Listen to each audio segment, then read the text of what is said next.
think we'll get started, and as people come in, they can just join us when they join.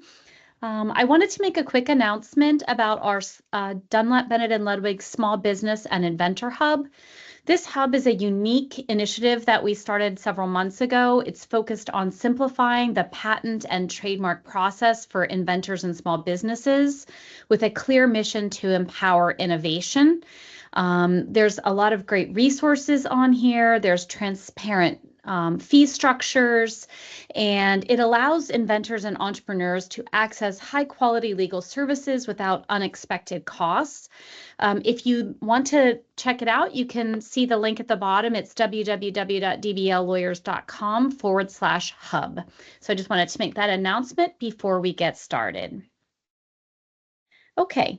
I wanted to take a moment to introduce our guest speaker today. He's one of our managing partners, Tom Dunlap.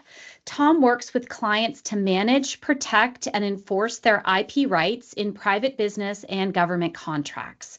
For over 20 years, his unique background, and I'll tell you a little bit about that in a second, has allowed him to apply legal and practical knowledge to benefit clients in business, IP, and government contracts. Contracts, transactions, and disputes. Tom represents clients in transactional matters and before various state and federal courts. His non-law background experience includes founding and selling a software gaming company, founding a biotech company called Series Nanoscience, running a vineyard, serving on boards and commissions, and 9 years in the U.S. military, where he served as a cavalry officer. So the last piece that I want to talk a little bit about, Tom, is that he's got a lot of publications, including the Lexis Practical Guide to Trademark Portfolio Management, the 2019 Chambers Guide to U.S. Trademarks, and Essentials of IP Law. He also teaches as an adjunct. He has taught at Washington and Lee and George Washington. He's currently an adjunct professor at Lafayette, where he teaches the Intellectual Property for Scientists and Engineers course at the School of Engineering. So Tom, thank you so much for joining us today and being a part of our webinar series. You're muted, Tom.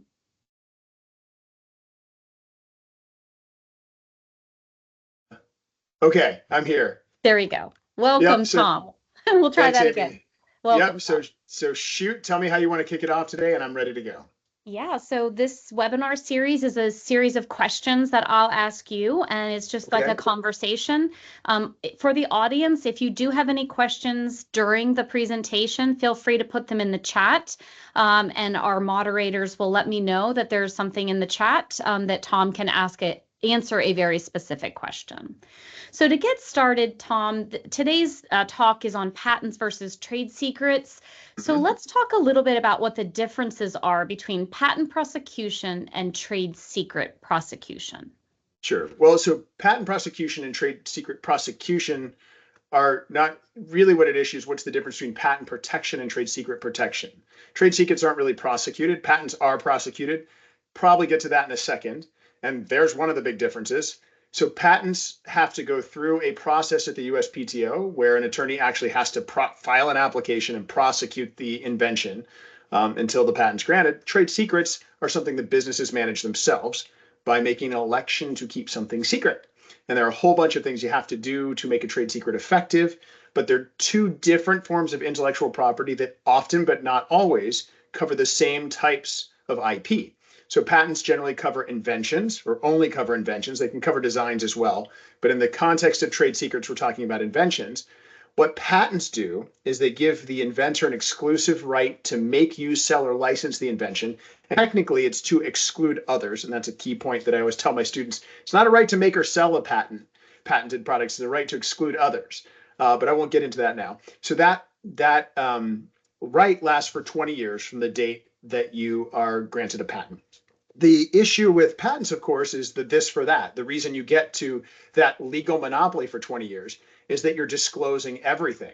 So the big trade-off is, in exchange for being an inventor and telling the world, A, what the invention is, how it works, and making sure that a person skilled in the art of whatever it is you're inventing can recreate that the patent's enabled, you get for 20 years to tell people they can't make your invention. If they do make your invention, you get to sue them or get a license from them, and they have to pay you for it.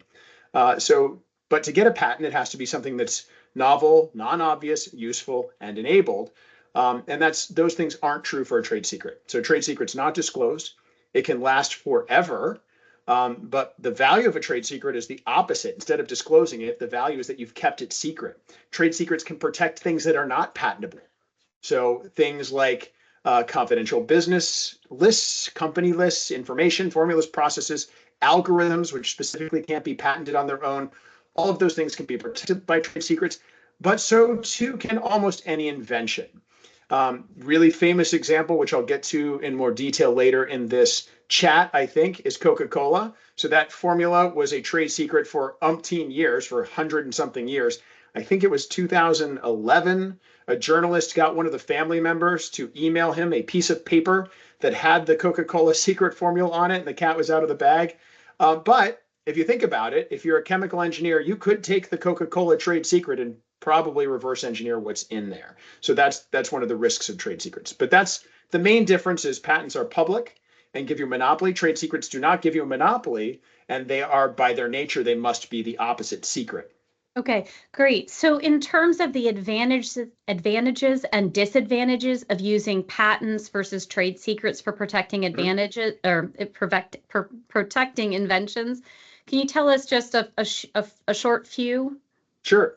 So patents in general give you first the exclusive right to commercialize an invention or the exclusive right to exclude others from commercializing it, but you have the right to do something, a monopoly, and there are very few legal monopolies left in the US. Trade secrets, not so. Public disclosure of your patent, so people, an investor, a venture capitalist, a private equity firm, whoever they are, can look up what patents you have and see what you own and how inventive or interesting. They can see inside what you're doing, not so with trade secrets, so they can decide whether or not to invest without you having to get NDAs or without you having to hide things. They also have a very clear, specific legal framework when it comes to enforcement that has been around for a long time. And that gives you statutory rights. Trade secrets sort of do as well, but they're a little bit different. Advantages of patents, unlike trade secrets, which can last forever, kernel spaces and Coca-Cola formula to WD-40, another one, patents only last for 20 years. So if KFC had patented the chemical formulation for its spices, it would have run out after 20 years. But instead, KFC has had their third, which I think have also now been disclosed to the public by somebody from KFC. There's an article about that. But Right. Setting that aside, technically they were secret for 80 years or something like that before somebody did that. So they can last forever. Right. The other thing is once a patent expires, the invention is in the public domain. So the whole point of the this for that exchange between an inventor giving information to the USPTO and the public is that you invented something, but 20 years later, everybody has the right to use that invention. And that's, again, what you're exchanging for the right to have a monopoly. So trade secrets, we said it, they can last forever. You don't have to register them. You don't have to go through a prosecution process. You just do it internally in the company. And they can be more cost effective. Now, they can be more expensive too, depending on what you have to go through to protect your trade secret and what your trade secrets are. Huge disadvantage. Trade secret, if somebody sees I decide to trade secret my iPhone or whatever it is, or trade secret my mechanical pencil, if someone takes it apart and reverse engineers it, they can make it as much as they want. So if it's independently discovered, if somebody discloses your trade secret, it's hard to prove sometimes that it's stolen. An employee leaves, they tell their wife tells their cousin starts a company with the trade secret. It could be pretty hard to prove. And it's pretty hard to prove misappropriation, which is a high standard. So there's some disadvantages to trade secrets too. Is there any circumstance by which you would tell a client that it's better to file a patent versus a trade secret or vice versa? Is there ever in a situation where you would advise one over the other? Yeah, so, well, we just talked about this. If your invention is something that could be reverse engineered, a patent is going to be better protection for you. A trade secret is going to be almost no protection, because if I can take what you have, like open source software or a mechanical pencil, I can buy it and take it apart. I can make my own and sell it. You've got no protection as a trade secret. But if I have a patent and you buy it and take it apart and make it, I can sue you and you owe me a licensing fee. So But trade secrets, on the other hand, if you have something like an algorithm that's unpatentable and that you can conceal in your software and people can't access and you can protect from disclosure, I would advise do not try to, algorithms themselves can't be patented, but that is something you could keep as a trade secret. In fact, and I think this is a question for later on as well, sometimes you can both use patents and trade secrets on the same product for different pieces of the product, and they can work together very well. Other thing is, patents require a budget, they require maintenance, and they require paying an attorney to get it through prosecution, and that can take years. Trade secrets, you can decide to make something a trade secret, and tomorrow it's a trade secret, as long as you follow the things you have to do to make something a trade secret. So those are kind of the big things. So things to consider: reverse engineering, longevity value, disclosure requirements, cost, legal enforcement, statutory enforcement of patents is, I think, technically much easier. Market dynamics too. So patents take a long time to secure. Trade secrets might be more practical if you're at the cutting edge of the marketplace and you secure a patent 3 years from the date you file it, or 3 to 5 years, because they take a long time. Maybe a trade secret's better because it's outdated by the time you have an issued patent, right? So pharmaceuticals often use patents because reverse engineering for a pharmaceutical is so easy. Imagine if Viagra hadn't been patented and how much money that pharmaceutical company would have lost. So. Yeah, I can remember back in my days of Merck, we were always working against the clock for the drugs that were going off patent, and what could we get, to sort of supplement that revenue as before the generics came online. Yeah, and that happens. Everybody's heard about generics. And so you put your finger on the issue here, which is, imagine every single pharmaceutical you can buy now can absolutely be easily reverse engineered, and the second it's off patent, it is. Yep. And generics instantly flood the market legally, and that's a good thing. So the cost comes dropping down from hundreds of dollars a pill to $5 a pill if you watch the commercials during football, which I noticed this Sunday. But that's a huge thing, and so that's where patents would be better, obviously. But if you're the Colonel in your KFC, you can't patent your recipe, but you can keep it secret and turn it into a marketing thing, which they did really well. Okay, so you talked a little bit about this, you touched on this, but can you tell us a little bit more about the legal requirements for maintaining a trade secret, and how does that compare to the patent process? Sure. So trade secrets, you have to take what most state law call reasonable steps. So two things to know about trade secrets as well. Until the DTSA, which is the Defend Trade Secrets Act, which I think was 2016, until that act passed, all trade secrets laws were state derived. So that means each state had its own version of the Uniform Trade Secrets Act. They're pretty similar with slight differences, generally speaking. So I'm generalizing for state law. And the Defend Trade Secrets Act pretty much follows the Uniform Trade Secrets Act, which is a uniform set of laws that most states use to adopt their own version of trade secrets laws. But pretty much you first have to take reasonable steps to keep the information confidential. So using NDAs, employment agreements, things like that. You have to limit access to the information physically and digitally. And the information has to have value to your business. So you can't say that your personal shopping list. No. Oh, I think somebody's not. Yeah, I think somebody's not muted. Maybe Amy can mute. Please mute. Tired, but okay. Okay. This is delicious, by the way. Thank you. Yeah. Okay, I got it. Yeah. I got it. Go ahead. Thanks, Amy. No worries. So it's funny, we even know who that was. Yeah. Anyway, so big point was maintaining a trade secret. Big things are you have to keep it secret. It has to have actual value. You can patent something that has no value. I don't know why you would, but you could, and people do. And you have to secure it physically, digitally, and legally. Contractually, you have to secure that trade secret. So that's the requirement for maintaining a trade secret. For a patent, you actually have to meet very specific legal requirements, which can be hard. Novelty, which means there's no prior art. There's nothing that anticipates your patent. Non-obviousness, and it has to be something that's useful. And you also have to describe the patent in sufficient detail so that it's enabled, so a person of ordinary skill in the art can recreate what you're inventing. So you go through an application process. Ultimately, the patent becomes public. It becomes public during your monopoly, so people can see what you're doing, and maybe they can even take what you're doing and figure out a way to do it better that doesn't infringe on your patent. So draft a good patent and think of every version of your patent that you can do.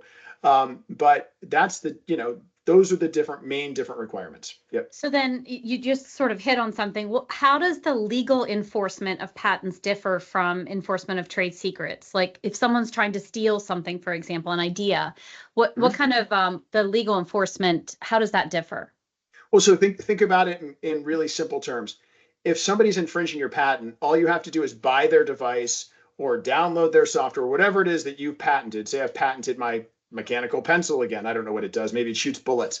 You can buy my device from me, and you can and reverse engineer it and make it, and I have a patent. But as soon as you start selling it, I don't have to prove that you bought it, that you downloaded it, or anything. You maybe discovered it on your own. You maybe thought of it, but invented it before me, but I filed my patent first. I can still sue you, and I have all the rights, and I win. Trade secret's not so. Trade secret relies on proving that the information was taken. So if somebody takes my mechanical pencil, buys it, my mechanical pencil is a bad example because that shouldn't be a trade secret. That'd be ridiculous. But somebody steals my software algorithm from my company, tells their wife, who tells their cousin, who starts using the same software product or selling a similar software product based on my code. I have to prove somehow that that person told his wife and told their cousin. If I can't show that and prove that, and that's really hard. So patents, kind of the proof in the infringement is more concrete. It's just comparing A to B, whereas trade secrets, you can say, hey, it's the same thing. You've stolen you're doing the same thing as me. And the court will say, well, I don't care. Was it stolen from you? If it wasn't stolen from you, it doesn't matter. So that's a huge, huge difference. Okay. There would have to be some sort of evidence that showed, hey, I took this recipe, or misappropriation. Okay, yeah, you have to prove misappropriation. Okay. So can a company use both patents and trade secrets for different aspects of the same invention? You alluded to that earlier. And if so, how would that work? So generally speaking, companies can use patents for, I'd call it core inventions or a final product. So you can keep the processes and know-how and manufacturing methods trade secrets, while the actual product itself that people can buy and reverse engineer can be patented. So if you have a secret manufacturing process to make your mechanical pencils that takes 1 second and involves some special machine, keep all of that secret so that the machinery isn't exposed, or maybe there are mathematical algorithms that you use in that process. All of that can be a trade secret. But the thing that goes to market that people can buy and reverse engineer, that core product or core innovation, file a patent for that. So can you touch on that for just a minute? In some of the other webinars, it's been interesting to me to hear some of our other colleagues talk about how when you do a patent, it's very specific. I think people think, oh, it's a patent on this whole thing, but can you tell us a little bit about that? It's really very specific about a component or the way it works or something. So it's claims. So what you're talking about, Amy, is when you see a patent and it's this thick, or it's 20 pages or 50 pages or even 10 pages, all the person who owns the patent owns is something called the claims. And the claims are typically 1 to 5 claims at most. Sometimes they're dependent claims with those, but you own what's in the independent and dependent claims. You don't own all the stuff that you're talking about in the specification or product. And very often that patent claim is one little piece of a product. So I wouldn't, with my mechanical pencil example, own the patent rights to something that writes in ink or writes in graphite. I wouldn't own the rights to the eraser on the end of it, but I might own the rights to the specific mechanism inside that pushes the graphite forward, and that's it. I only own that little piece. And so when you're selling that pencil, if that improvement is valuable economically, your damages are reduced, not for the whole value of the pencil, but only for the value of that piece of the improvement. And that gets deep into patent damages and something called the Georgia-Pacific test, which is probably beyond the scope of this, but absolutely right. If you want to know what somebody owns when it comes to a patent, go to Google Patents, type their patent number in, and then look for something that says I claim or what is claimed. And only that little teeny section is what you own. And the only thing that possibly infringes that or something that reads on all of at least one independent claim in that patent. So the independent claims, and maybe I'm going a little too deep, but independent claims usually are the things at the top of the patent that says I claim, and then it says a mechanical pencil that has a mechanism that pushes the graphite forward using XYZ. And then there's a dependent claim, or 2 or 3, and you could say the thing in claim 1 that also does this, the thing in claim 1 that also does Y. Those would be dependent claims, but they have to infringe on all of one independent claim.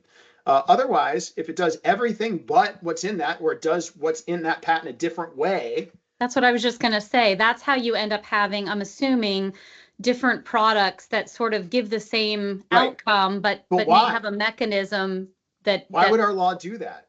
Our law does that so that it encourages innovation. Find Sure. a different, better way to do it. Now, I will caveat all of that. There's something called the doctrine of equivalence.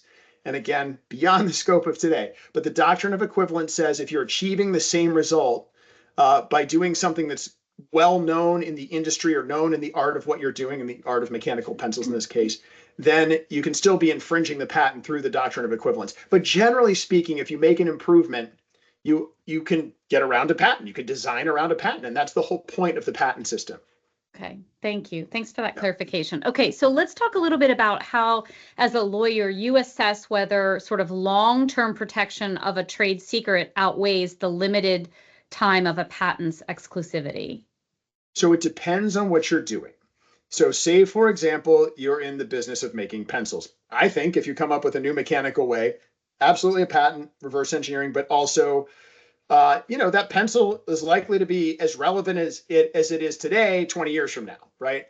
But say it's a software system that is patentable, in this case for artificial intelligence. That's likely to be valuable for maybe 6 months to a year. So if you go through the process of patenting that, and it's not some like core base really innovative feature of AI, it might not be worth patenting. It might be worth trying to keep the code or the process as a trade secret instantly and derive value from it now.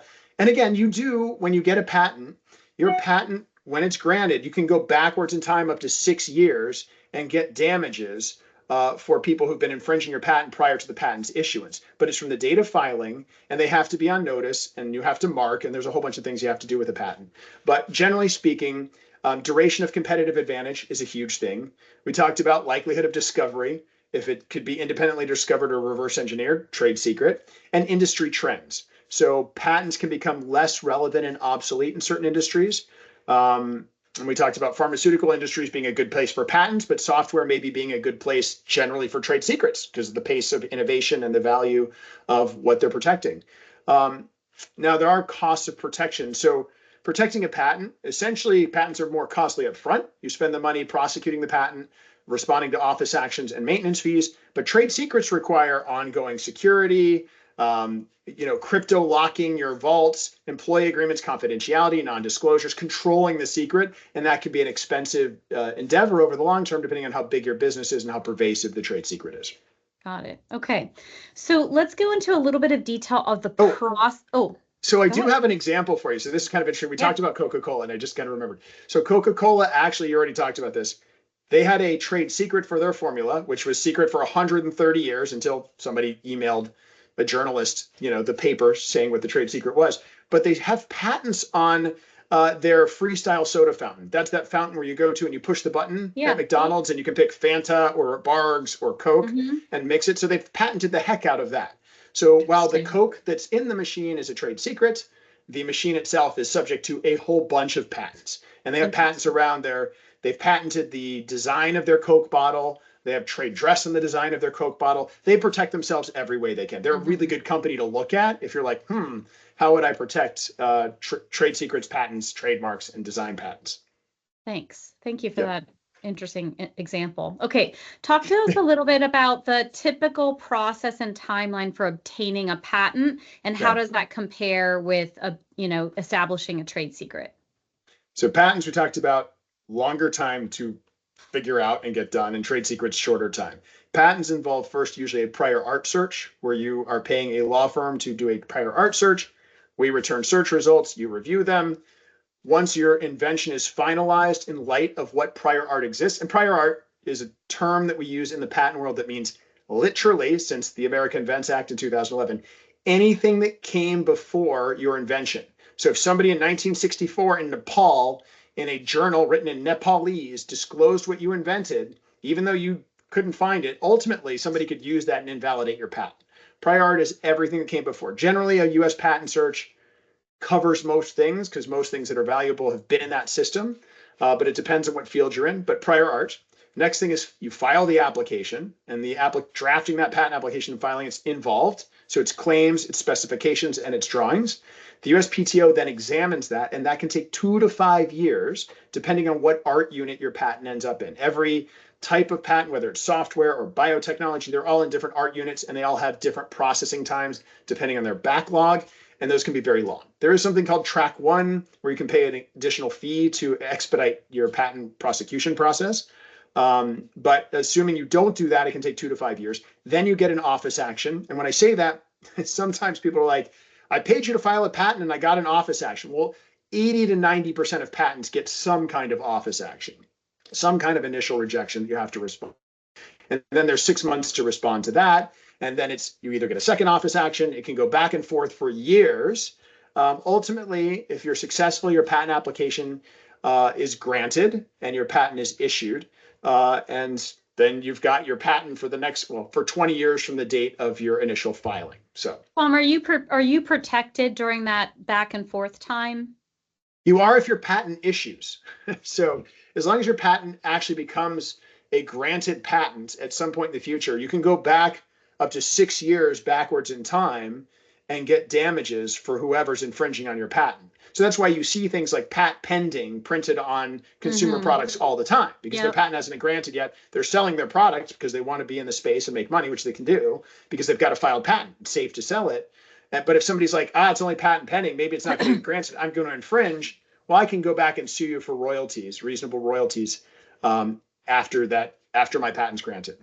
Okay, and one other question, because you used an international example of somebody that might have had it. Is the patent only valid in the United States? Could someone from another country make that product, and would the patent that you hold in the United States protect them?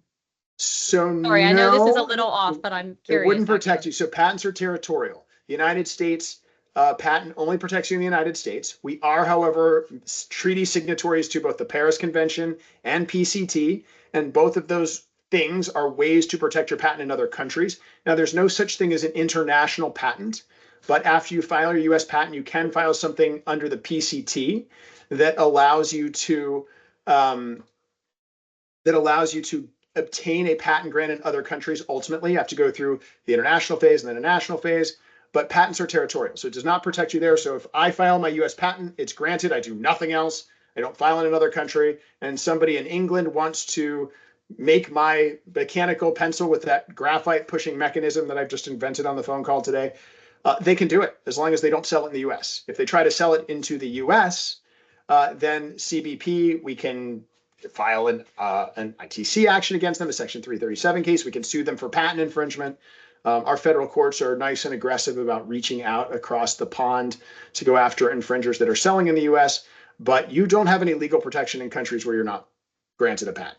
Okay, thanks. Thanks for that clarification. Okay, let's talk a little bit about licensing. So what are your options for licensing a patent versus licensing a trade secret to other companies? Is there such a thing? Well, I mean, so you can license either a trade secret or a patent as exclusive or non-exclusive, which means when you license it exclusively, only the person or the company you're licensing to has the right to use it. If it's non-exclusive, sometimes you're granting multiple licenses to use that patent. And same with trade secrets. Trade secrets are a little more tricky because when you license whatever the trade secret is, you have this massive obligation to maintain confidentiality.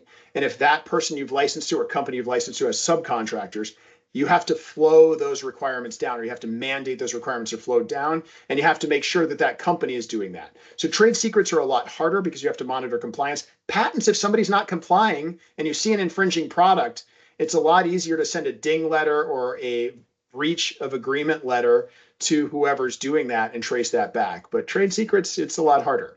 So they're both capable of being licensed, but it's in many ways easier to license a patent depending on what it is. So yeah. Got it. Okay, thanks. All right. What are the best practices for maintaining and safeguarding trade secrets within a company? You talked a lot about, it's a lot more work, but do you have any suggestions for how to do that? Yeah, well, I'll tell you how it's a lot more work. So that I will share. So first, you have to identify what a trade secret is and kind of create an inventory, like you would with your patents. You maintain your patents on some kind of software or internal docketing sheet. Same thing with trade secrets. Here's all our trade secrets. Then you have to make sure that anyone who has access or may have access has signed a non-disclosure agreement, a confidentiality agreement, whatever it is. That includes employees, that includes co-owners, that includes any human being or company, that includes subcontractors, partners. To that end, my advice on that is try to limit access. If somebody doesn't need access to the trade secret, it should be very specific to the people who are using that trade secret. Silly example is I had a client that was a chain of restaurants that had a secret sauce, and they had a curtain and only certain secret sauce makers who were designated to go behind the curtain and make their special sauce. And that was how they physically enforced, and they had confidentiality and NDAs with the chefs. And I mean, these were just people who mixed the sauce. I don't want to downplay. It was a good trade secret protection, but they limited access to not every person who worked in each restaurant had access. Only their sauce makers had access. So using that, it should be basically need to know people who have access to trade secrets. And again, obvious things like password protection, encrypted databases, and physical security measures. If you have physical documents, which I don't know if anybody does, I'm sure some people do. The other part of trade secrets to prove that you've kept them secret is regular training for employees on what trade secrets are, at least the employees who have access to them. You have to probably audit your trade secrets processes. And then when employees leave, think about this. You can't erase what's in their brain. They've signed a non-disclosure agreement, an employment agreement, but when they leave, you should remind the employees of their obligations. This is more of I don't want to say a scare tactic. Well, yeah, I do. It was more of a scare tactic to remind them, because it's really hard. Again, if that employee leaves and tells his wife, who tells her cousin, who tells the cousin's best friend, and that best friend starts a company using the trade secrets, you've got a really hard time proving misappropriation. I'm not giving anyone any ideas, but reminding an employee that they signed an NDA and what they're subject to, what kind of penalties they're subject to for violating that NDA as kindly as you can isn't a bad idea. Great.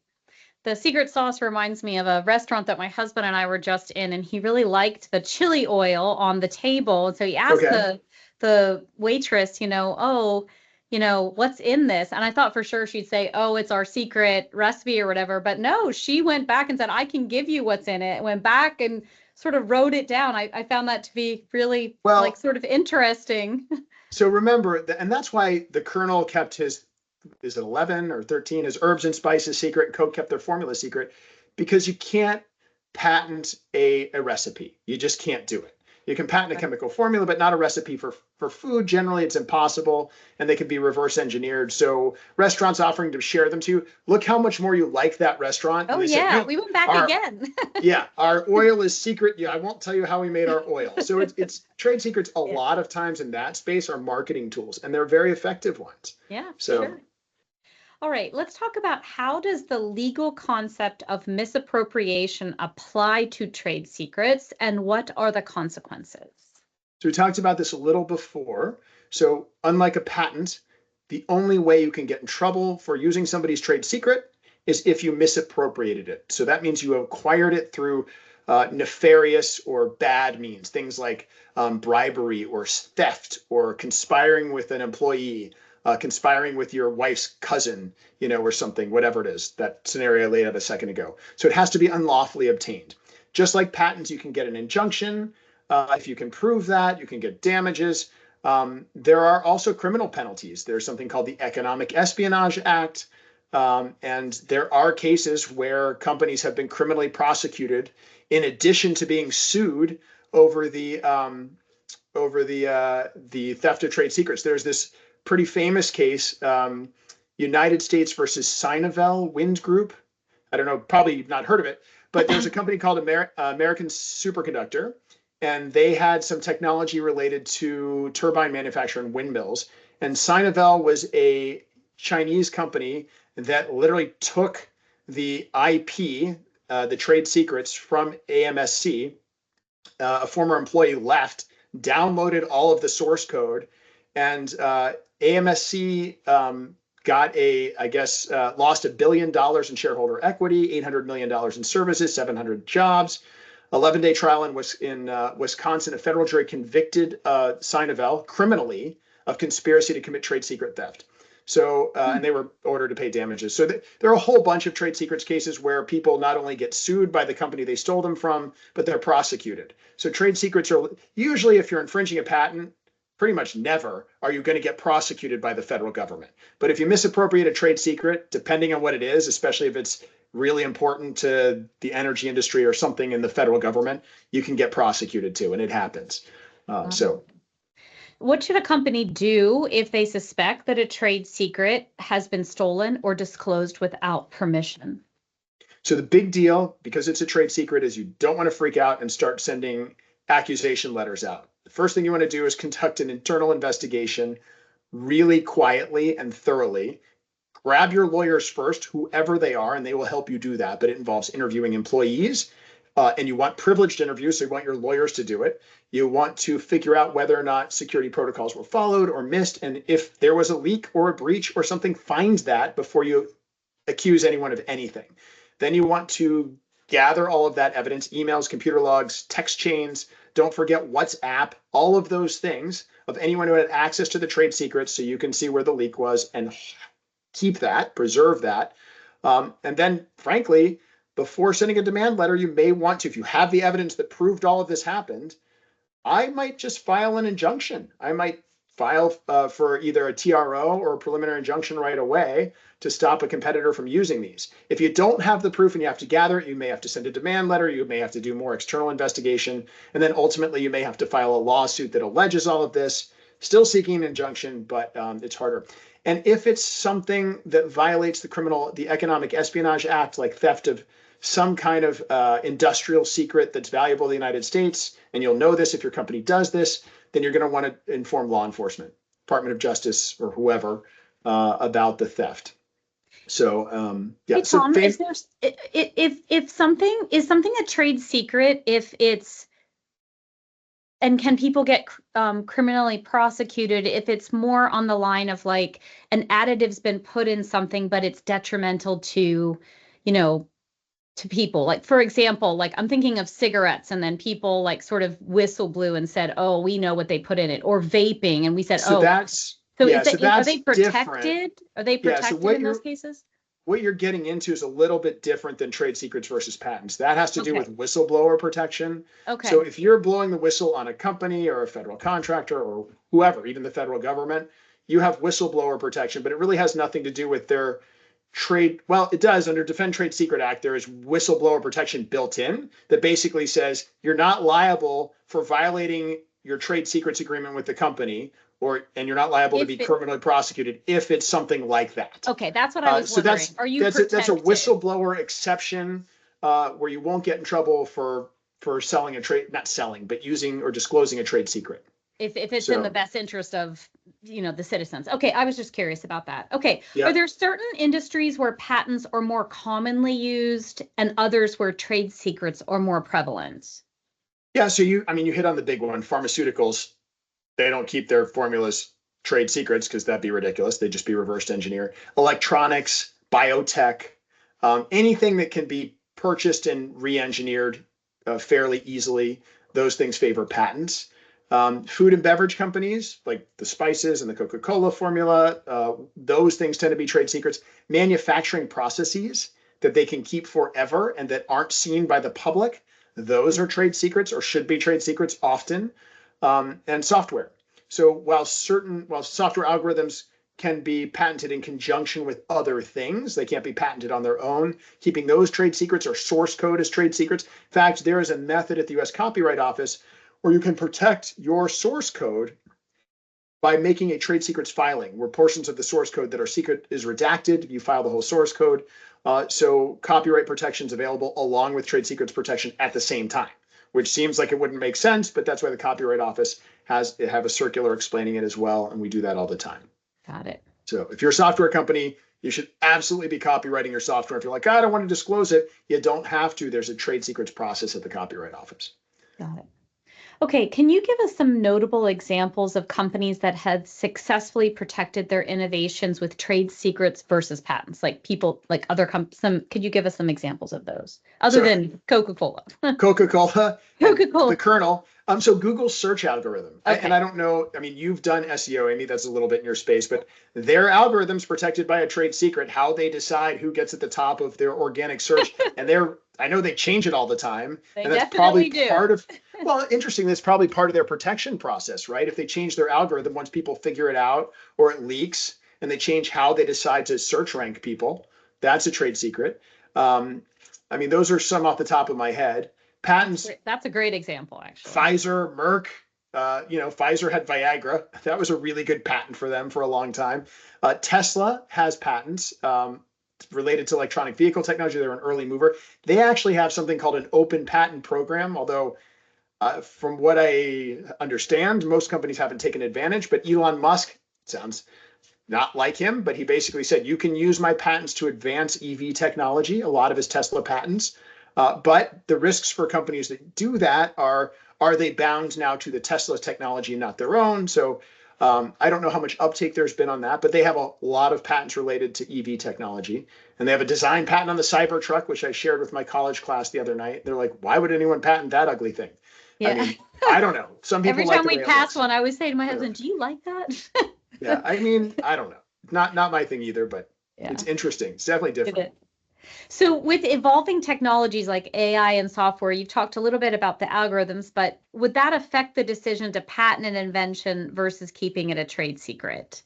Yeah, we talked about it before. So especially with software and AI, it's fast moving. The industry's changing all the time. It can be reverse engineered, maybe reverse coded. So trade secrets are good there. There's also a huge open source movement in the software industry, and you will see that there are like 20 different kinds of open source licenses, and often client software has snippets of open source license. They don't even realize that they're obligated to give away some of their software anyway, so it probably couldn't be protected. And then software patents also since the Alice versus CLS Bank in 2014, that case where the Supreme Court sort of said people interpret it this way. It's not true, that you can't patent any software, which is not true at all. But that's the Alice case said that it basically made it harder and a little bit more clear as to how you could patent software and what kind of software was patentable.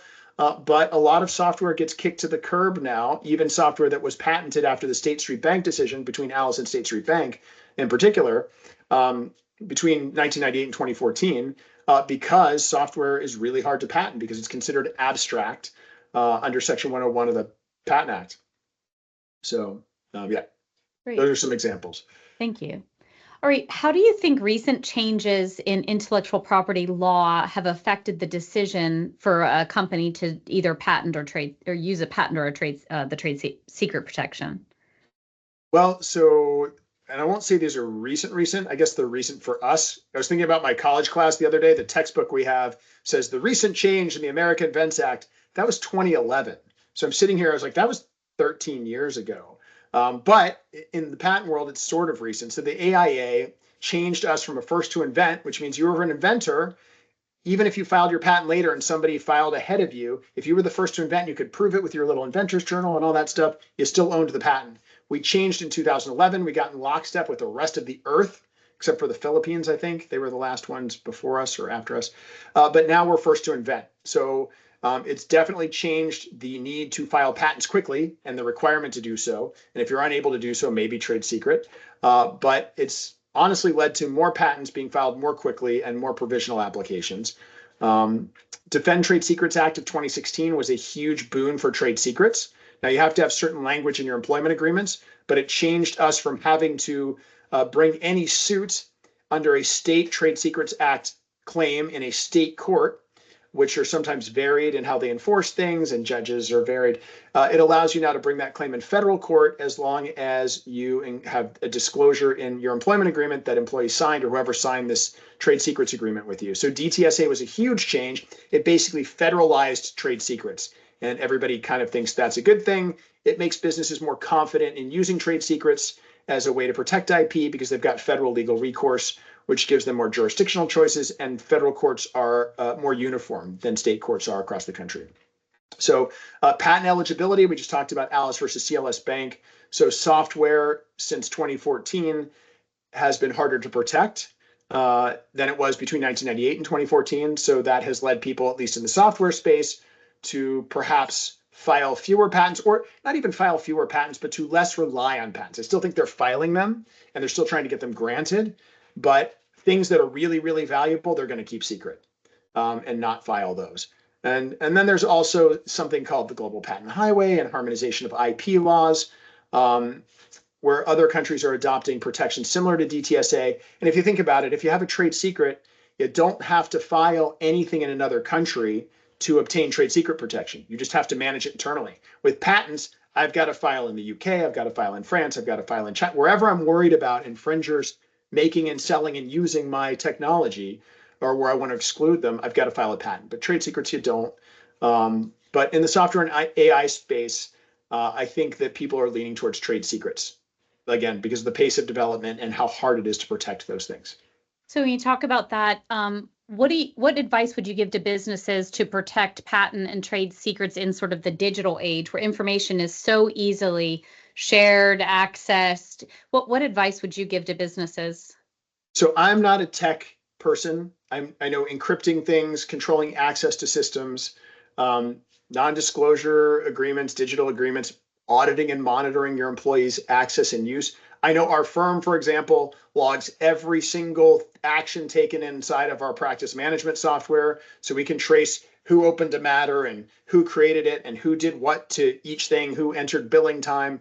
So that monitoring that kind of stuff and having software that does that is probably the best way, and making sure that it's digitally secure, and then secure communication channels. Remember, technically, when you send an email on the internet, it's bouncing through multiple points in cyberspace, and it's not completely secure. I have certain clients in the intelligence community that won't use email for important communications. They'll only use Signal, which is an app, because of the end-to-end encryption involved and how it passes through the internet. So those kinds of things I think are really important. Great. And last question, what trends do you feel are emerging in terms of how companies are using patents and trade secrets to protect their innovation? Are you seeing anything on the horizon? So to close this out, big things, hybrid strategies, talked about this before, trade secrets and patents at the same time, depending on what the product is.